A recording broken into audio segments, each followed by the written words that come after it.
Hello everyone, welcome to Facts with Franks, an educational series where I share my knowledge and experience on various rat health topics. My name's Mariah and I'm the president and founder of Frankie's World Rat Rescue. And today we're going to be talking about choking. Super scary, very easy to feel helpless and worry about your rat. But the best thing that you can do for them is to try and stay calm and follow a couple key steps. So number one, do not pick them up.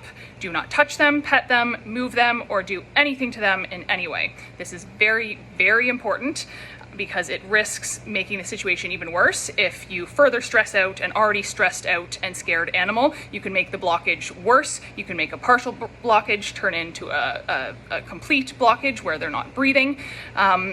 So I know it's very tempting to want to help. It's very hard to be hands off and to feel even more helpless than you already do, but it is the absolute best thing you can do for them is to just let them do their thing.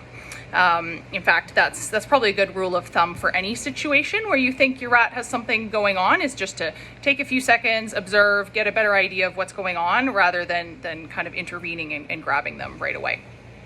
Step number two, check to see if they're breathing. This is the most critical step because it drastically changes what you do.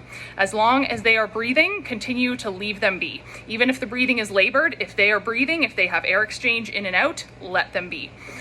Watch them, stay near them, make sure that they're in a safe place, but don't interfere. Let them do what they want to do.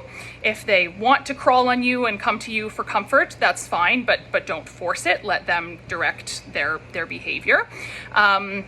Thankfully, most choking episodes are just partial blockages and the rats are still able to breathe.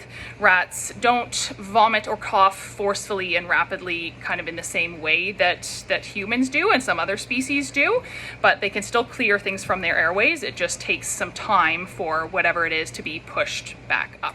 So worst case scenario is that they're not breathing and it's a full choking episode. Thankfully, I've never experienced this, nor have I interacted with people who have had direct experience.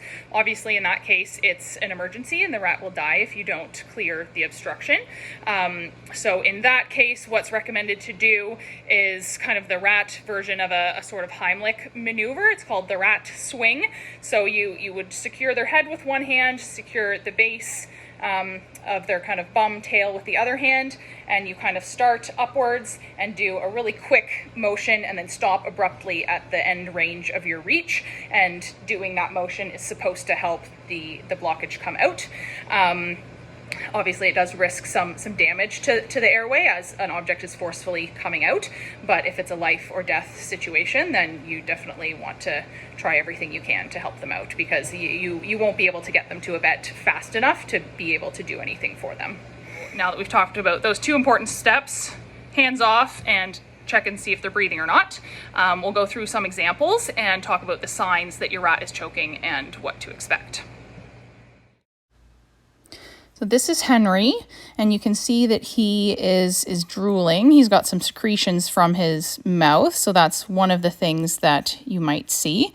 You might see a lot of kind of over grooming and scratching and stuff like that as well, just because they are uncomfortable. But he's not in any distress. You might also see some kind of like squinting and kind of funny reactions in their face. Some signs that they're in pain and discomfort. See right there, that's Frankie. She's flattening her abdomen.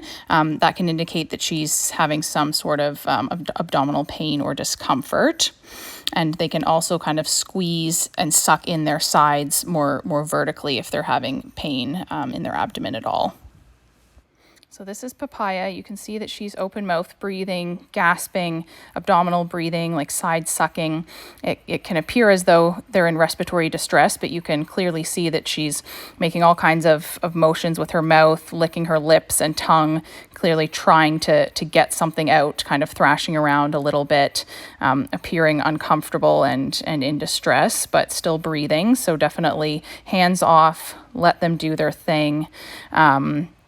And they'll eventually clear it. So again, kind of still gasping here. And then they can do even more forceful kind of like coughing type things like that, where they stick out their tongue and they're just trying to do whatever they can to clear that obstruction. They can be restless, often, changing positions frequently. And if they've been confirmed to have just been eating a snack, then it's even more likely to be choking. So if you've observed them eating something, which was the case with papaya, then it's likely that it's choking and not a sudden respiratory incident.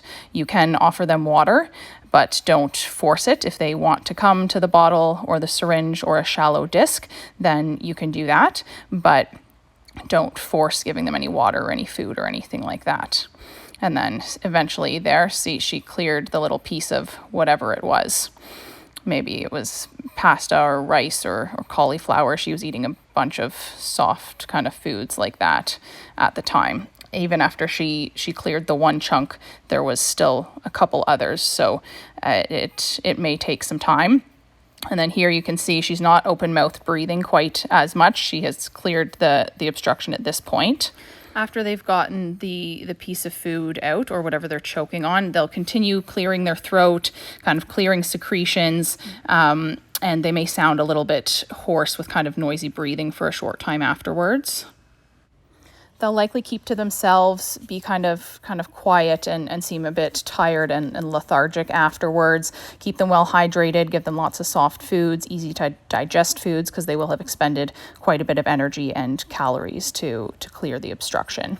So the whole choking process usually lasts anywhere from minutes to about an hour or two. On average, I would say about a half hour. If a rat is making choking motions for multiple hours, at that point, I would suspect that something else is going on, and I would take them to the vet.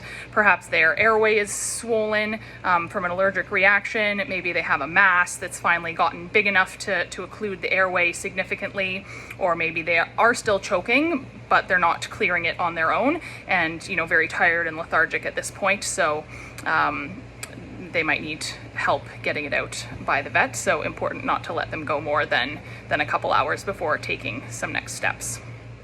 Depending how bad the choking incident was, in any case, they're at risk for aspiration pneumonia if any food particles have been aspirated into the lungs. When this happened with Frankie, she had already had a chronic respiratory infection, and we didn't want to make that worse. So we treated her with amoxicillin clavulanic acid for 10 days at the direction of our vet. Aspiration pneumonia is treated slightly differently than regular environmentally acquired pneumonia. So you won't notice the signs right away, but definitely keep an eye over, the subsequent couple days to see if you notice any respiratory symptoms. And if you do, then definitely contact your vet right away and get them started on antibiotics ASAP. Thanks for watching. I hope this was helpful. Leave us some comments if you've ever had an experience with choking in rats. Leave us some feedback, suggestions of other videos that you would want to see, and make sure to subscribe and share with all your rat friends.